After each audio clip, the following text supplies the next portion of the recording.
calm before the storm. The World Cup squad has flown north. The last phase of their preparations has begun. Futbol Mundial was there for the final send-off, Brazilian style. In Brazil, everyone has an opinion about the national team.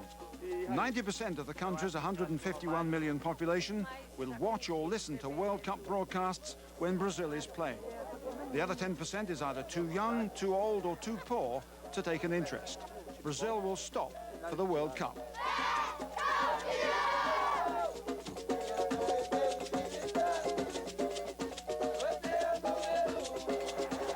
Everyone thinks of Brazil as World Cup winners. Their third World Cup victory in 1970 meant they became the permanent holders of the Jules Rimet trophy.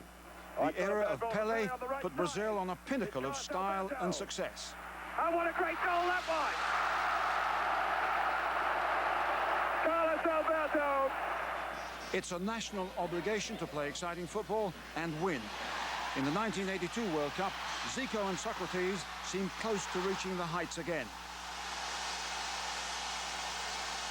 After a few lean years dabbling in European methods, this was the best of Brazil once more.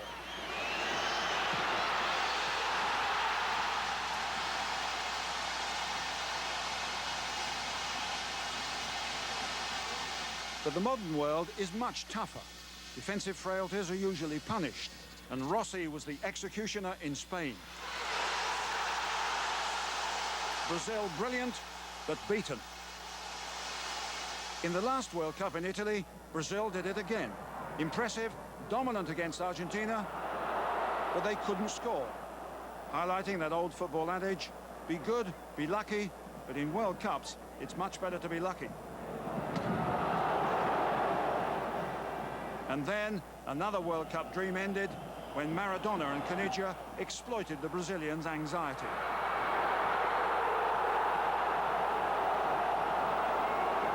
Which makes Brazil's World Cup story one of promise and disappointments for the last 24 years.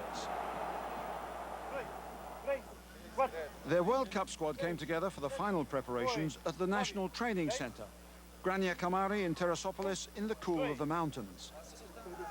But even here, an hour and a half out of Rio, they can't avoid the fans, who'll stay on duty all day.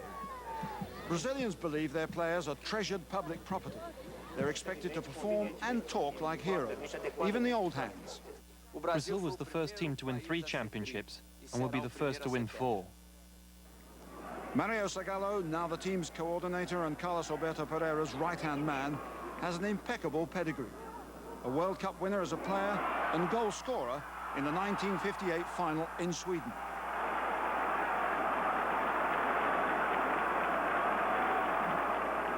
He's also won the World Cup as a coach in 1970. Nobody knows the dilemma of Brazilian football better than Zagallo. In today's game, power surpasses technique. But in Brazilian football, we want to maintain technique ahead of power. The word competitive has to exist in Brazilian football, but we want to play competitive football whilst never suppressing our players' creativity. One of Zagallo's teammates in 1958 was the 17-year-old Pelé.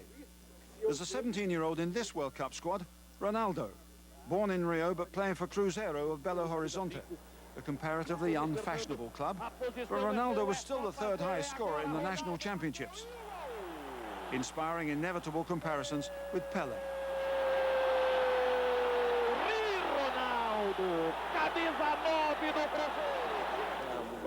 I feel very happy about that because Pelé was the best player in the world, but I know my own capabilities.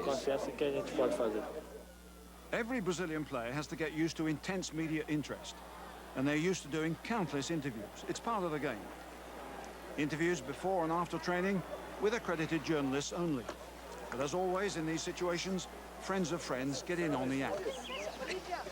The training isn't hard because Brazilians play too much, and the 11 players with European teams have just finished a long season. But gossip, transfer speculation, in this case Rai's return to Brazil, seem to be part of every Brazilian training camp. Although Leonardo has more to look forward to than most, he's off to Japan after the World Cup That's not all. My wife will be having our baby during the World Cup, so my heart will be here. There is no way of me being here for the birth. I have to be in the USA, as it was something I desperately wanted to do in my career, and thank God I've succeeded. The other major focus of interest was the Brazilian air base, where each player underwent very thorough tests. Today it's Romario's turn.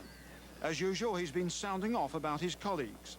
He's been particularly critical of strikers Bebeto and Muller, emphasizing the coach's point, Brazil's biggest battles are off the field. I hope people understand that that is my way. I always speak my mind. My aim was never to interfere, and it won't be now. Then he was off to take the tests, and the next bit is very Brazilian. The big question is, will he have the curtains open or closed? Inside, sophisticated machinery for physical, biological and psychological tests, which include the same stress tests that Brazilian commercial and military pilots are put through. The crucial decision is whether to allow the press to film through the window. Most of them do, but Romario is Romario.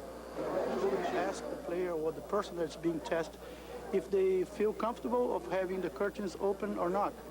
But we never argue what was the reason. So we just asked, you want them to be open or closed? And he said, well, I'd rather have them closed. And after the tests, Romario's exit, typically dramatic. But it's not all mere hype. Romario has bodyguards wherever he goes in Brazil after his father was kidnapped recently and held to ransom. And so to the final farewells at Rio Airport. And once again, it's a personal public affair. Getting to the airport is one thing, getting on the plane quite another. The last few interviews for the coach, a few goodbyes for Leonardo. How bad is Branco's back injury? First call for the flight to California, and the pressure is showing.